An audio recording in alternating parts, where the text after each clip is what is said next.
And now, Michigan Reimagined with Chris Buck. You know, way back in September of 2018, I interviewed a new startup company aiming to help families with autistic members navigate new surroundings. 2.5 years later, this company's flourished, staying true to its mission and expanding its offerings. Here to update us on the trajectory of Able Eyes is co-founder and CEO Meegan Winters. Welcome, Meegan. Thank you. So remind our listening audience who maybe weren't tuned in September of 18, or maybe making a note to go back and listen to that episode. What is Able Eyes and why did it start? Yeah. So my background is I was a special education teacher. I taught students on the autism spectrum for many years. So through that experience, I just identified a need out there that one of the common characteristics of someone on the spectrum is difficulties with transitions. And so things like field trips and assemblies were something that would cause a lot of anxiety because it was outside of our regular routine. And so the first time I saw a virtual tour, I was like, this is it. Like, this is the thing that could change lives for so many people. And that's not just teachers, but for families that are having similar struggles. So such as going to the doctor, going to the grocery store, going to a restaurant. So that kind of sparked the idea behind Able Eyes. In addition to that, one of my best friends was a wheelchair user. Okay. Jessica. Not sure if I mentioned this story last time because it's sometimes hard for me to get through, so bear with me. So Jessica was one of my best friends. She was a wheelchair user, had muscular dystrophy. Her and I lived together in college. We went to Central Michigan University. Fire up chips. All right. And so I really had a chance to experience physical accessibility firsthand through that experience with her as well. Jessica passed away about 6 years ago as a result of her disability. And this was an idea that I had when she was still living. And so and she was very supportive of it. So I very much do this in honor of her.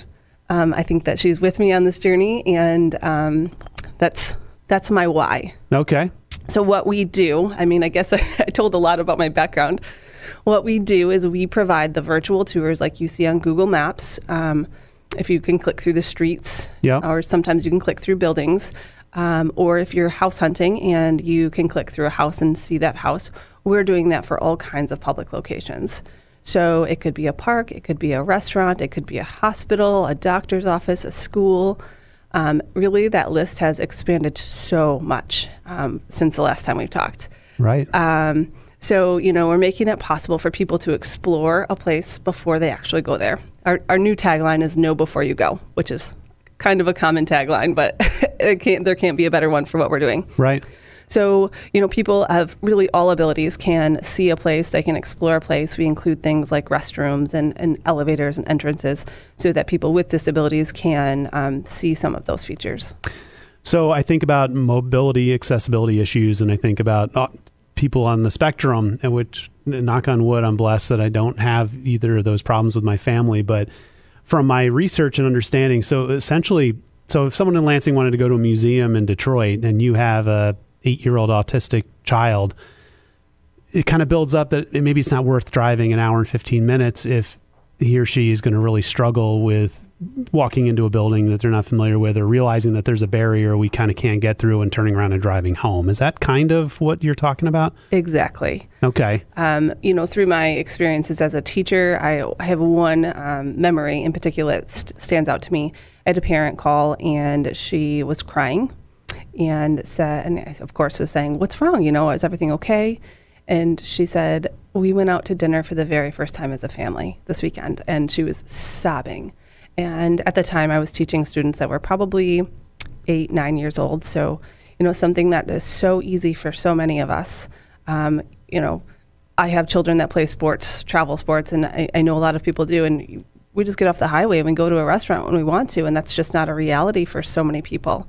And so it's experiences like that. Traveling with a family member with a disability can be very difficult. Like you said, museums. Okay. And so before we get too deep into this, where can people, if they're listening right now, pull up your website or kind of see your work? Yeah, it's ableeyes.org, ABLEEYES.org. On social media, it is Able Eyes for Disabilities on Facebook and Instagram. And then on Twitter, it's at Ableize. Got it. Okay. And so what they'll see there is a list of what places that you have these recordings for? So on the social media, we kind of feature the businesses that we work with. So that's a great place to see what we do and see some examples sporadically. But actually on the website is where like the meat and potatoes of what we do is. So we really have two different services that we offer. Well, one is kind of user driven. So the virtual tours is something that we offer to businesses and locations. And then we also have a video modeling library. So that's like how-to videos, how to brush your teeth, how to tie your shoes. Oh. And those are user-driven, or we work a lot with MSU. Some of their students have been helping us make some of those videos. And they're very low budget, just done with an iPad or a phone. But that tool is super helpful, and it's a research-based strategy used by teachers across the world. Okay. Well, let's stick with the tours here for a little bit. So, you know, you're Lansing-based, Michigan-based, but your footprint's much larger than that. Talk a little bit about what you've done in the last couple of years. Yeah, I'm always so proud to answer questions about our growth. We are now in 49 out of 50 states.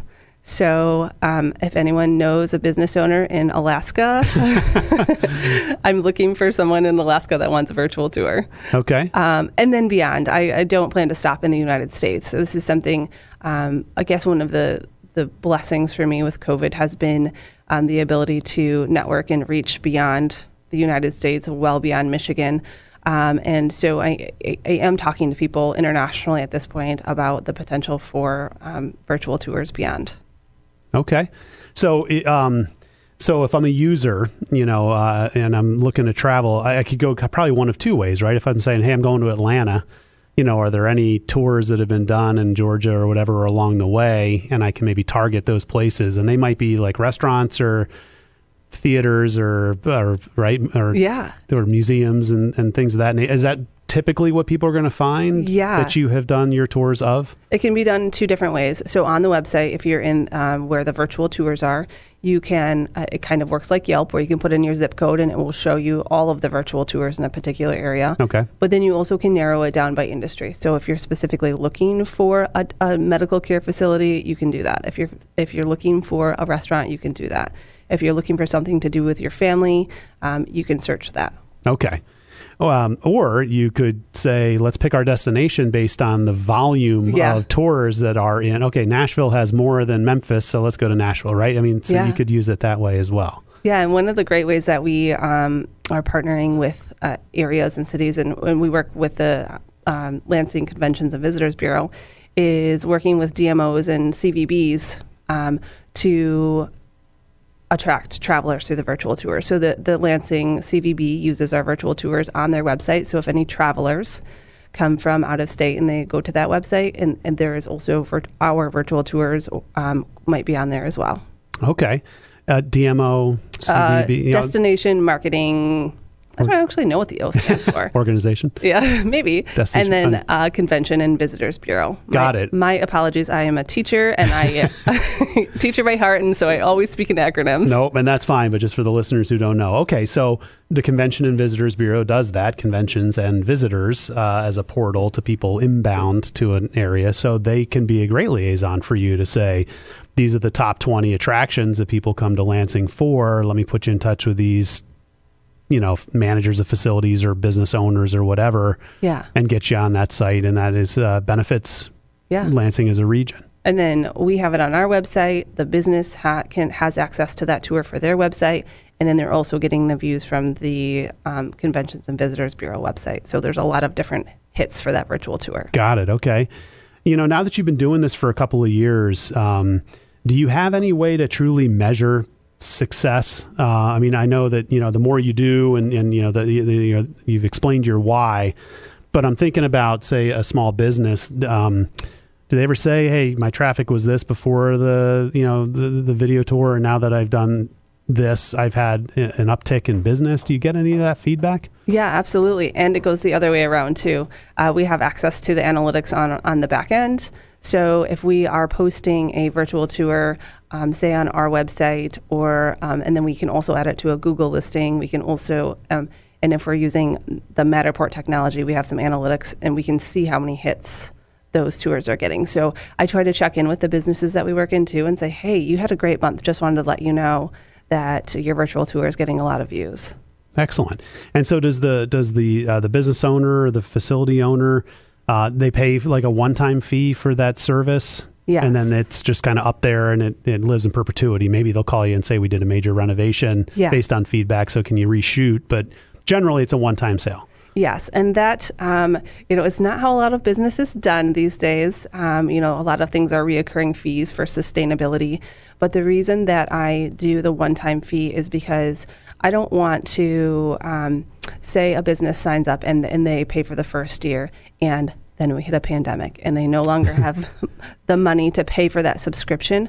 I don't want the person with a disability to lose access to that site because the business could no longer afford it. So it's really important to me that the website is free, it's accessible to all people, and I don't want to take things off unless, it's no longer a business or... Right. So you talked about the pandemic, or at least you brought it up. So how did that change your business and the attitudes of your clients? Well, it definitely created a pivot, as it did for everyone. When I first started Able-Eyes, I was really focused on autism and physical disabilities and how it could help like those two groups. Since then, it has, it helps so many people. It helps all people. It's not just someone with a disability. Prior to COVID, the CDC statistic for adults with disabilities was 25%. And that includes invisible disabilities such as autism, anxiety, depression, post-traumatic stress. And I can't imagine what that number is going to be coming out of this pandemic. So I've had businesses reaching out to me for a little bit different reasons. I had a grocery store reach out and say, we're a smaller grocery store. We want to show our customers that we are taking safety very seriously. Right. And they have all the plexiglass and the one door in, one door out. And so they came to us with the intent of they wanted to show off their safety precautions to draw in more customers. And then the other one specific example I have is assisted living facilities. They used to rely on in-person tours to draw new clients, and that's no longer a safe option. Right. So having something like a virtual tour can be really beneficial in that industry as well. That makes a lot of sense. Yeah, I mean, giving tours in a facility like that are probably off limits during the abyss of the pandemic, and for people to be able to take a virtual tour, because at least my understanding of it is you can really see everything, right? These videos, or these 3D tours, you can pivot up, you can look in corners, you can see the bathrooms, you can see offices and elevators and water fountains, restaurants, all of that, right? Yeah, and we can even add other media within the tours. So there can be hotspots within the tours that has information. So let's say an assisted living facility, for example, we could, say this is the salon, and these are the services that you can get at the salon, and this is the eating area, and these are the meals that are served here. So it can have some information, it can have links, it could have videos, it could have text. So we can offer a lot of information within those tours as well. Right, that makes sense. Yeah. Right. Okay. So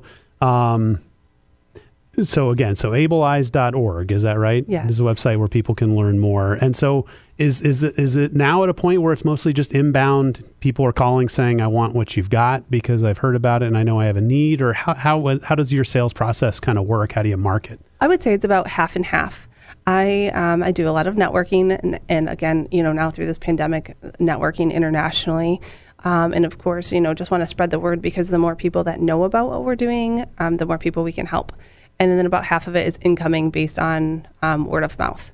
So the businesses reach out. They say, I want a virtual tour. Again, they pay the one-time fee. We put the tour on our website. We provide it to them. We promote their website, or we promote their virtual tour so that other people can see it. We provide a decal with a QR code that would allow a person to, for example, the Michigan History Center right here downtown. Has a virtual tour, and when you arrive there, you can take your phone and hold it up to the QR code, and you could actually tour the museum beforehand if there was some anxiety before entering. Okay. So we provide a proposal and then move forward with the virtual tour. So what's on the horizon in our few seconds we've got left to hear the music coming up? You know what? I'm just international growth. Like I'm ready to do this. I'm living my passion, and I'm going to keep going. Everyone needs to find that. That's great. And we got to get Alaska, right? Yes, I'm on Alaska. a mission. I need our listeners to look for a spot in Alaska that needs a virtual tour. There've got to be great people up there who have sure this of it. need. Excellent. Meegan Winters from Able Eyes, the co-founder and CEO. Congratulations on all your success and all the best going forward. Thank you so much.